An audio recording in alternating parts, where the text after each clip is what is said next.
Hello students, अस्सलाम वालेकुम। आज का जो हमारा लीनियर अलजेब्रा का टॉपिक है वो है Q R decomposition. Suppose if we are having a matrix, square matrix with the order n is to n और m इज टू m।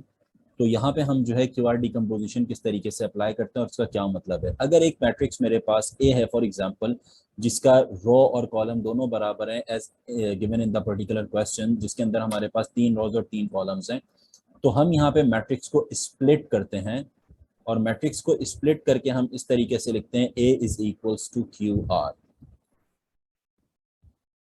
अब इसका मतलब क्या है कि अगर मैं क्यू आर की मल्टीप्लीकेशन करूं तो I will reverse get the matrix A. ठीक है, to find out the matrix Q and R, इसके लिए हमारे पास सबसे पहले ये पता होना चाहिए क्यू क्या चीज है और आर क्या चीज है। Q is basically the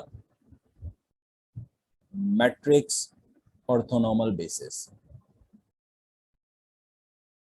matrix with the orthonormal basis. यानी इसका मकसद ये है कि अगर ये ऑर्थोनॉर्मल बेसिस हैं तो हमारे पास इसका ऑर्थोगोनल बेसिस होना मस्ट है। फर्स्ट ऑफ ऑल हमने यहाँ पे ऑर्थोगोनल बेसिस फाइंड आउट करना है और उसके बाद उसे ऑर्थोनॉर्मल बनाना है। ठीक है, सेकंड हमारे पास जो टर्म है वो हमारे पास आर है, और आर किस तरीके से फाइंड आउट किया जाता है। The formula for R is equals to transpose of matrix Q multiply by A. This is basically the upper triangular matrix. यानी आपका जो आंसर आएगा आर का वो लाजमन अपर ट्रायंगुलर मैट्रिक्स आना चाहिए। जब मल्टीप्लाई होगा यू विल गेट द, जब मल्टीप्लाई होगा क्यू के साथ you will get the matrix A. ठीक है, अब कुछ फॉर्मूले डिस्कस कर लेते हैं सबसे पहले जो हमारे पास यहाँ पे अप्लाई किए जाएंगे। अभी हमने एक चीज ये देखी यहाँ पर कि जो Q है बेसिकली वो एक मैट्रिक्स है, तो Q अगर एक मैट्रिक्स है तो डेफिनेटली यहाँ पे इसके जो रॉज और कॉलम्स होंगे वो कुछ इस तरीके से लिखे होंगे। यहाँ पे जो पूरी टर्म्स होंगी that is known as Q1, यहाँ जो टर्म्स होंगी दैट इज Q2 और यहाँ जो टर्म्स होंगी दैट इज Q3। यानी ये Q1 आपके पास पूरा कॉलम है, Q2 कॉलम है और ये Q3 का कॉलम मेरे पास मौजूद है। सही है, अब Q1, Q2 और Q3 किस तरीके से फाइंड आउट किया जाता है। सबसे पहले तो हम ये देखते हैं कि हमारा जो गिवन मैट्रिक्स है उसके अंदर हमारे पास जो नंबर ऑफ कॉलम्स हैं वो कितने हैं, 3 कॉलम्स हैं। तो हम उन्हें नेम दे देते हैं। सबसे पहले फॉर एग्जांपल हमने ये कह दिया कि U1 इज इक्वल्स टू 1 0 0, यानी ये वाला जो फर्स्ट कॉलम है दैट इज U1, ये हमारे पास जो है दैट इज U2 और ये जो हमारे पास है दैट इज U3। तो ये हो गया आपके पास U1। सिमिलरली U2 जो है वो किस तरीके से हमारे पास आ जाएगा, 0 2 -1। सिमिलरली U3 हमारे पास किस तरीके से आ गया, 2 0 1। अब ये हमने डिफाइन कर दिया U1, U2 एंड U3। सही है, नेक्स्ट हमारे पास जो स्टेप होता है वो क्या होता है, अब हमने फॉर्मूला इंप्लीमेंट करना है। तो फॉर्मूला इंप्लीमेंट करने के लिए हमारे पास सबसे पहली चीज क्या है, यहाँ पर Q1 को हमने डिफाइन करना है। Q1 क्या चीज होती है, Q1 is equals to U1, यानी जो पहला आपके पास कॉलम वेक्टर है वही हमेशा आपके पास Q1 होगा। तो I can directly say that Q1 is equals to 1 0 0। ये आपका Q1 डिफाइन। सही है, अभी अभी जो हम काम कर रहे हैं वो क्या कर रहे हैं, यहाँ पे इसे ऑर्थोगोनल बना रहे हैं। ठीक है, ऑर्थोगोनल बेसिस बना रहे हैं, ऑर्थोनॉर्मल इसके बाद बात करेंगे। सही, तो ऑर्थोगोनल के लिए हमने क्या कर रहे हैं, फॉर्मूला अप्लाई कर रहे हैं। हमने कहा Q1 is equal to U1 which is equal to 1 0 and 0। Next हमारे पास जो टर्म है वो है Q2। Q2 का फॉर्मूला हमारे पास क्या होता है, U2 minus U2 dot Q1 upon Q1 dot Q1 and multiply by Q1। तो डॉट, अब ये जो डॉट्स हैं ये कंफ्यूज आपस में करेंगे, तो इसके लिए हम इसके ऊपर इस तरीके से लिख लेते हैं, जिसका मतलब ये होता है कि U2 मल्टीप्लाई हो रहा है Q1 के साथ, यानी ये आपस में डॉट प्रोडक्ट है। सिमिलरली Q1 और ये Q1 आपस में डॉट प्रोडक्ट है। ठीक है, इसको दूसरे तरीके से अगर हम लिखना चाहें ताकि कंफ्यूजन आगे फॉर्मूले के लिए ना हो, तो हम Q1 को, क्योंकि U1 के बराबर है तो हम यहाँ पे U1 और U1 भी सब्सटीट्यूट कर सकते हैं। तो मैं डायरेक्टली यहाँ पे Q1 की जगह इसे अगर मैं U1 भी लिखूं तो भी हमारे पास काम आसान हो जाएगा। तो मैं यहाँ पे क्या लिख सकता हूँ, U1, यहाँ भी लिख लिया हमने U1 और U1।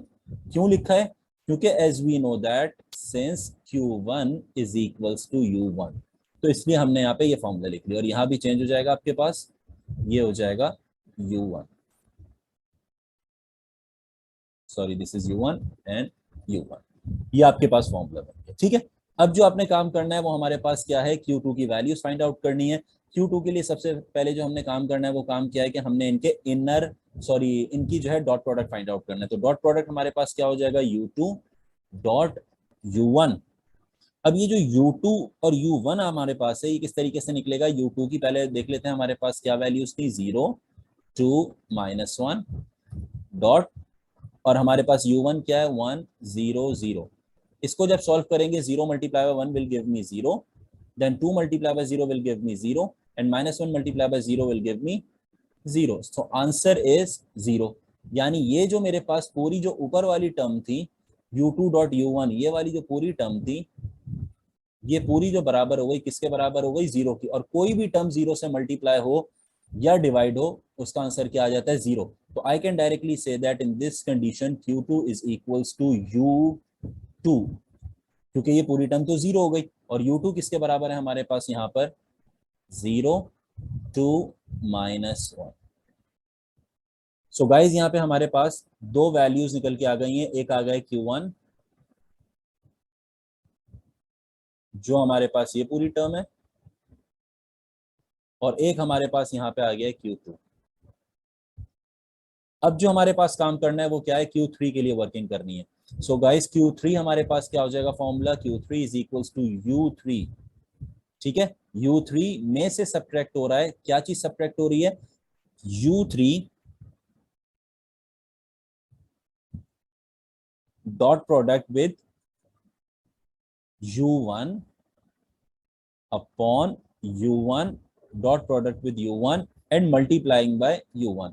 तो इसको हम किस तरीके से लिख सकते हैं, ये हमने इस तरीके से इसे नोट डाउन कर दिया, माइनस उसके बाद हमने क्या करना है, U3 को ही सब्ट्रैक्ट करवाना है, किसमें से, U2 में से भी करवाना है। ठीक है, जिस तरह हमने U1 से करवाया सिमिलरली U2 से करवाएंगे। तो ये हो जाएगा इस तरीके से, U2 dot U2 multiply by U2। सही है, तो अब हमारे पास ये फॉर्मूले के अंदर हमने क्या काम करना है, U3 डॉट U1, उसके बाद divided by U1 dot U1। इसको पूरा सॉल्व करोगे, मल्टीप्लाई करवाओगे U1 कॉलम वेक्टर के साथ। Similarly U3 dot product with the U2 divided by U2 dot product with the U2। ठीक है, इसको पूरा आप सॉल्व करके मल्टीप्लाई किससे करवाओगे, कॉलम वेक्टर ऑफ U2। तो आपका Q3 का आंसर आ जाएगा यहाँ पे। Clear? So moving on to find out the matrix Q3, इसके लिए हमने सबसे पहले क्या करना है, डॉट प्रोडक्ट फाइंड आउट करना है। तो डॉट प्रोडक्ट सबसे पहले हम निकालते हैं यहाँ पर U3 डॉट U1 का। तो U3 डॉट U1 हमारे पास वैल्यूज क्या है, U3 हमारे पास गिवन है इन द क्वेश्चन 2 0 1। किससे हो रहा है हमारे पास, U1 के साथ। U1 हमारे पास क्या है, 1 0 एंड 0। ठीक है, अब आप इसे जब सॉल्व करोगे तो हमारे पास ये क्या निकल के आ जाएगा, मल्टीप्लाई करने के बाद तो ये हमारे पास आ जाएगा 2 into 1 is 2, 0 into 0 is 0, plus 0 into 1 is 0। तो आंसर जो फाइनल आया वो क्या आ गया, 2 आ गया। सही। सिमिलरली नेक्स्ट क्या निकालना है, U1 डॉट U1। तो U1 डॉट U1 का डॉट प्रोडक्ट हमारे पास क्या है, 1 0 0। इसका डॉट प्रोडक्ट हम लेंगे इसके साथ 1 0 0 के साथ। तो आंसर यहाँ पे क्या आ जाएगा, 1 इंटू 1 इज 1। तो ये हमारे पास पूरा क्या बन गया, Q3 is equals to U3। U3 की हमारे पास वैल्यूज यहाँ पे क्या है, 2 0 1 माइनस डॉट प्रोडक्ट हमारे पास क्या निकल के आया, U3 इंटू U1 का, that is 2 divided bye U1 into U1 का क्या आ गया, 1। ठीक है, अब ये मल्टीप्लाई किसके साथ हो रहा है, पूरा हमारे पास कॉलम वेक्टर के साथ। जो U1 है हमारे पास वो क्या है, 1 0 0, इसके साथ मल्टीप्लाई हो रहा है। ठीक है, नेक्स्ट हमारे पास जो क्या काम है, हमने डॉट प्रोडक्ट निकालना है U3 इंटू U2 का। So U3 dot U2 is equals to, U3 हमारे पास क्या है यहाँ पे, 2 0 1 मल्टीप्लाइंग बाय U2। U2 हमारे पास है 0 2 एंड -1। सो आंसर क्या आ जाएगा, 2 into 0 is 0, 0 into 2 is 0, and plus minus 1 into 1 is 1। So answer जो मेरे पास फाइनली आया वो क्या आ गया, -1 आ गया यहाँ पे। सही, तो यहाँ पे हम जो लिख देंगे वो क्या लिख देंगे, नेगेटिव, और ये क्या हो जाएगा आपके पास -1, जो आपके पास डॉट प्रोडक्ट आ गया। देन हमारे पास जो फाइंड आउट करना है वो क्या है, dot product of u2 into u2। इसका डॉट प्रोडक्ट फाइंड आउट करेंगे तो ये हमारे पास क्या निकल के आ जाएगा, u2 की वैल्यूज क्या है, 0, 2, -1 इंटू 0, 2, -1। सॉल्व आप करोगे तो 0 into 0 is 0, plus 2 into 2 is 4, plus 1 into 1 is 1, तो आंसर आ गया 5। तो डिवाइडेड बाय 5, ठीक है। और उसके बाद ये किससे मल्टीप्लाई हो रहा है, हमारे पास u2 जो कॉलम वेक्टर है वो हमारे पास 0, 2 एंड -1। अब जब हम इसे सॉल्व करेंगे तो Q3 किसके बराबर आ जाएगा, 2, 0, 1 minus 2 into 1 is 2, then 0, 0, then इसे जब आप मल्टीप्लाई करोगे सॉल्व करोगे तो आंसर क्या हो जाएगा, अच्छा ये आपके पास हो जाएगा माइनस, ये हमारे पास क्या है, u3 इंटू u2 -1 है, सो ये -1 हो गया, minus into minus is plus, और जब आप इसे मल्टीप्लाई करोगे तो ऊपर वाली टर्म आ जाएगी 0, देन आपके पास आ जाएगा इसे मल्टीप्लाई करके 2/5, देन आपके पास ये क्या हो जाएगा 1/5, क्योंकि ये नेगेटिव है तो ये हो जाएगा -1/5, ठीक है। अब जब आप इसे, ये आपके पास बन गया, अब जब आप इसे टोटल सॉल्व करोगे तो आपका Q3 निकल के आ जाएगा। Q3 क्या निकल के आएगा यहाँ पे फाइनली, अगर हम सॉल्व करते हैं तो Q3 की जो वैल्यूज आई वो आपके पास क्या आ जाएंगी, 2 - 2 is 0, and then 0 - 0 plus 0 is 0। Similarly 0 - 0 is 0, plus 2/5, तो आंसर आ गया 2/5। और लास्ट आपके पास क्या है, 1 - 0 is 0, plus minus minus, so 1 minus minus plus 1/5, तो आंसर जो आपके पास आ जाएगा वो क्या आ जाएगा यहाँ पर, 4/5।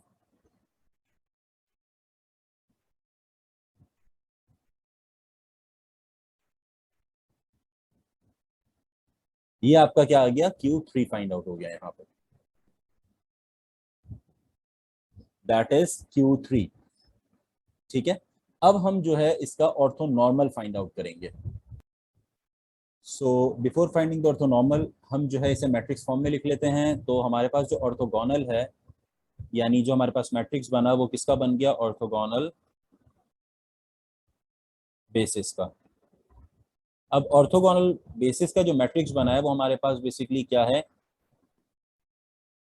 क्यू इनिशियल लिख लेते हैं, क्यू आई, ठीक है। Q I is equals to Q1 की वैल्यूज आ जाएंगी सारी की सारी, जो हमारे पास क्या है यहाँ पे 1, 0, 0, ठीक है। सिमिलरली हमारे पास जो दूसरी है वो वैल्यूज हमारे पास यहाँ पे क्या आ जाएंगी, 0, 2, -1, और उसके बाद हमारे पास है 0, 2/5 और 4/5। ये हमारे पास क्या हो गया, ऑर्थोगोनल बेसिस बन गया। कीप इन माइंड के ऑर्थोगोनल बेसिस आपके पास वो वैल्यूज होती है जिनका डॉट प्रोडक्ट अगर हम निकालेंगे तो वो हमारे पास 0 के बराबर आएगा, ठीक है। ऑर्थोगोनल हमारे पास वो टर्म्स होती है जिनका हमारे पास अगर डॉट प्रोडक्ट निकाला जाए u इंटू वी करके तो हमारा जो आंसर आए वो 0 निकल के आएगा, सही है। तो मूविंग ऑन, अब हमने जो काम करना है वो क्या है कि इसे ऑर्थोनॉर्मल बनाना है। तो ऑर्थोनॉर्मल बेसिस बनाने के लिए हमारे पास जो काम है वो क्या करना है, नॉर्म फाइंड आउट करना है। और नॉर्म निकालने का आसान तरीका ये है कि you have to find out basically the modulus, ठीक है। मॉड्यूलस आपने निकालना है, किनका मॉड्यूलस निकालना है, Q1 का निकालना है, Q2 का निकालना है और Q3 का निकालना है। सो अगर सबसे पहले बात करते हैं Q1 की, तो Q1 का नॉर्म निकालना है, इसे इस तरीके से लिखा जाता है, यानी मॉड्यूलस निकालना है। तो अगर हम लेंगे तो ये हो जाएगा 1 का square plus 0, answer will be equals to 1। Similarly अगर Q2 की बात करेंगे, Q2 का नॉर्म जो होगा वो हमारे पास Q2 की तमाम टर्म्स के ऊपर स्क्वायर करेंगे, दैट इज 0 + 2 का स्क्वायर एंड प्लस -1 का होल स्क्वायर। तो आपका जो आंसर आ जाएगा यहाँ पे निकल के, what will be the answer, √5।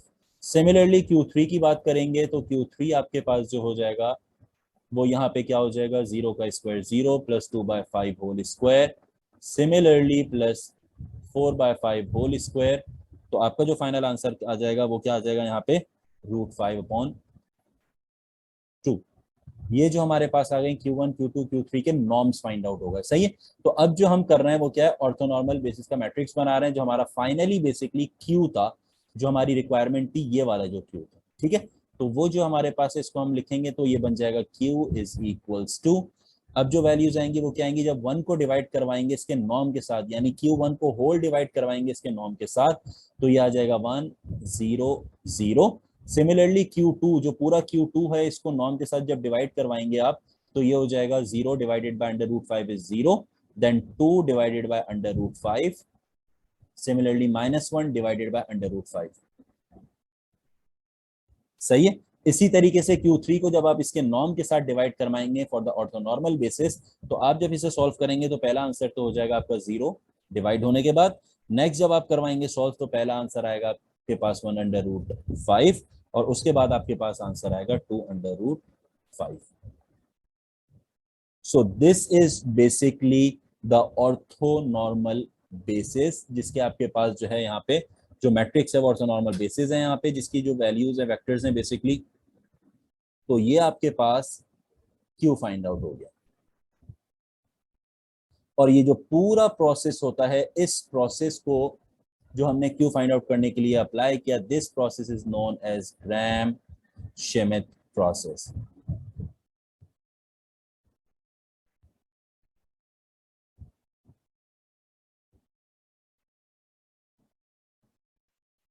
ये पूरा प्रोसेस जो कहलाता है वो ग्राम श्मिट प्रोसेस कहलाता है। तो क्वेश्चन में अगर आपसे कहीं भी पूछा जाता है पेपर में कि अप्लाई क्यूआर डिकम्पोजिशन मेथड, तो हम इसके आगे अभी आर भी फाइंड आउट करेंगे, तो आप वहां तक पूरा करोगे।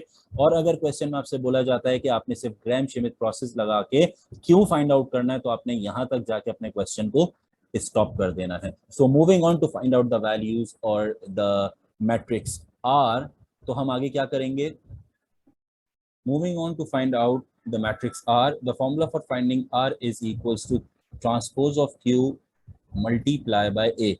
तो Q का ट्रांसपोज सबसे पहले हम लेते हैं, तो हमारे पास ये हो जाएगा transpose of Q is equals to, transpose का मतलब है जो रॉज हैं वो कॉलम बन जाएगी। सो 1 0 0 ये रॉ थी, ये बन जाएगी 1 0 0 फर्स्ट कॉलम। सेकेंड रॉ आपके पास सेकेंड कॉलम बन जाएगा 0 2/√5 एंड 1/√5। सिमिलरली थर्ड रॉ आपके पास थर्ड कॉलम बन जाएगा, सो 0 -1 /√5, और लास्ट आपके पास आ जाएगा 2/√5। ये आपके पास हो गया ट्रांसपोज, और A से आप इसको मल्टीप्लाई करोगे, the values of A is 1 0 0 0 2 2 -1 and 2 0 1। ठीक है, तो ये हम जब आप इसे सॉल्व करोगे, तो सॉल्व करने के बाद आपके पास ये आपके पास क्यों ट्रांसपोज है, उसके बाद आप मल्टीप्लाई कर रहे हो किसके साथ, ए के साथ।